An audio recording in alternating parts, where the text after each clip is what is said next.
Hi Year 7, I just wanted to quickly explain to you how to access the sheets that Miss might be asking you to access later in this lesson and throughout this unit. So the first thing you need to do is go into your team, for example this one here, 7B PI1, and if you go into the file sections of the team and into class materials, the new unit we're doing is called Unit 4 Leaders. And in this folder, there is a PDF version of the sheets you're going to need for this unit and also a Word document version of them. So if Miss says that she wants you to have a look at the information titled Lesson 1, which is what she's going to do later this lesson, you can open it and you can find Lesson 1. So this starts Lesson 1, does a good leader have to be flawless? Now, if you have a printer and you want to print these out, you absolutely could do, and it'd be just like the booklets that we had when we were at school. If you just want to use them on your computer, that's also absolutely fine. Right, you know how. Hi Year 7, welcome back after your lovely half-term break. I wanted to say, though it's a couple of weeks ago now, a huge well done for your pupil paragraphs that answered the question believing in God is stupid. There are three main areas for improvement to help make your progress in your writing come along. So, go on to the next slide to hear about the first. So the first thing to remember to do when you're writing your pupil paragraphs is to make sure that you explain the example you give using clear and sharp sentences. So, an example of a bad version of this is below in red. One reason why people do believe in God is because of miracles.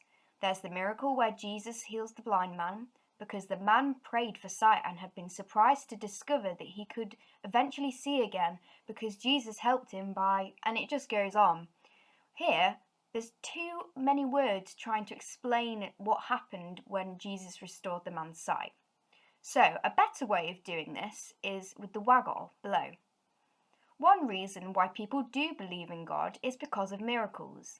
For example, Jesus healed the blind man, which shows him caring for our needs, even when it seems impossible.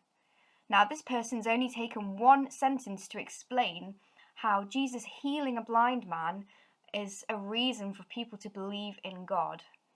So, again, just remember, make sure you're using clear sentences and make sure that they're not too long. So go on to the next slide for the next tip. So my second tip for you folks is to link your example back to your main point once you've explained it. So in the first example here, the person doesn't do this. They've said, one reason why people do believe in God is because of miracles. There's the miracle where Jesus heals the blind man, which shows him caring for our needs, even when it seems impossible. Another example is when Jesus feeds the 5,000. So this person goes on to explain a second example, and he forgets to link the first example to his main point, which is that people do believe in God because of miracles. The example underneath in green is a perfect example of what I'm looking for in your answers. And it reads, one reason why people do believe in God is because of miracles. For example, Jesus healed the blind man, which shows him caring for our needs, even when it seems impossible. God is caring because he heals people in distress, which is why some people believe in God. And it's this key bit right at the end, why some people believe in God, that you need to make sure you do with each example before you move on to the next example. So click on to the next slide for the final tip. So the third and final tip for you guys for improving your pupil paragraphs is to make sure that you give the opposite opinion in a sentence or two. So for this example here, imagine that the person's just explained that they believe in God because of miracles. Underneath, what they put is, however, some people might disagree that miracles are a reason for believing in God. They might argue that lots of people pray for healing and do not receive it. Therefore, a loving God who heals cannot exist. So, you've just used a couple of sentences here to explain an opposite point of view, and this shows you being able to think outside the box. So following on from that feedback, we're going to move on to today's lesson, where the title is Does a Good Leader Have to Be Flawless? So if you could please pop that in your books and make sure you have the date as well, that would be great. So folks, for the next activity, I want you to make sure that you know which of the 6 images are representative of which leader. So, the picture with number 1 in the top corner is Martin Luther King. The picture with 2 in the box is Nelson Mandela. The picture with number 3 written on it is Malala Yousafzai. The picture number 4 is Winston Churchill. Picture number 5 is Queen Elizabeth I. And picture number 6 is Malcolm X. Now you'll have seen in the assignment area for today's lesson that I have attached the workbook that you would normally receive in school to help you with this task. What I want you to do is turn to the page titled Lesson 1, where you'll see different accounts of these people's lives. So what I would like you to do is to choose one of these leaders that you take an interest in, and I want you to create a poster.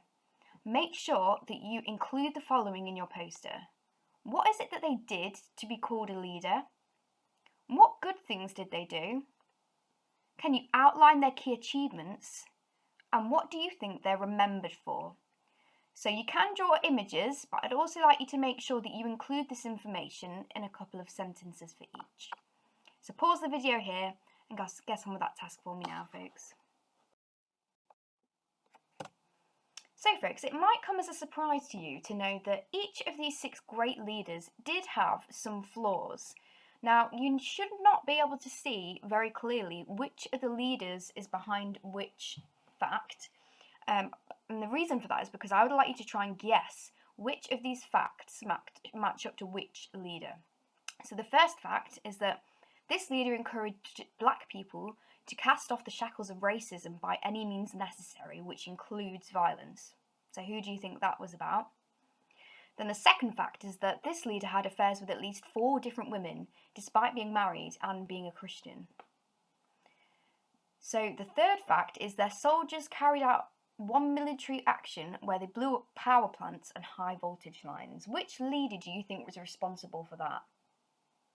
Then the fourth fact is that this leader imprisoned their cousin and had her watched over constantly for 19 years before executing her. So which of these leaders do you think that fact is about? And the fifth fact is that this leader is quoted for making many racist comments about Indians, Africans and Palestinians. So which leader do you think that is? And then finally, the fact for this leader is that they criticised the government on social media and refused to follow the government's laws. So which leader do you think that this fact is about? So pause the video and try to work out which leader is connected to which flaw. So did you guess correctly, folks? It was Malcolm X who cast off the shackles of racism by any means necessary, which includes violence. It was Martin Luther King who had the affairs. It was Nelson Mandela's soldiers who carried out the military action which blew up power plants. It was Queen Elizabeth I who imprisoned her cousin. It was Winston Churchill who was quoted as making racist comments. And it was Malala who criticised her government on social media. Now, did that come to any surprise for any of you? Now, I'd like you to look back at the leader that you created a poster for. Which flaw did they have? In your books, can you write your answers to the following questions for me in a sentence or two? Do you think that this leader is no longer as good a leader? Has it affected your opinion of them? And for any of the superstars out there, on a scale of 1 to 10, where 1 is awful and 10 is amazing, how good do you think your leader is now that you've learnt this flaw about them? So pause the video and answer those questions for me. Okay folks, just to test our memory about the Peel feedback I gave you at the beginning, in your book, can you write down the 3 ways for improving your Peel paragraph from the list below? So writing just the letter is absolutely fine. So your options are, remember that there's 3 correct answers, but your options are A, to write sharp, clear explanations. B is to write full sentences. C is to link your examples to your main point. D is to give your opinion, and E is to give the opposite opinion. So pick the 3 letters which you think are correct and make sure you write that down in your books for me, please. And because this is not a live lesson, what I'd like you to do is please take a photograph of your work for me and send it in the submission area so that I can mark your work. Thanks very much, folks.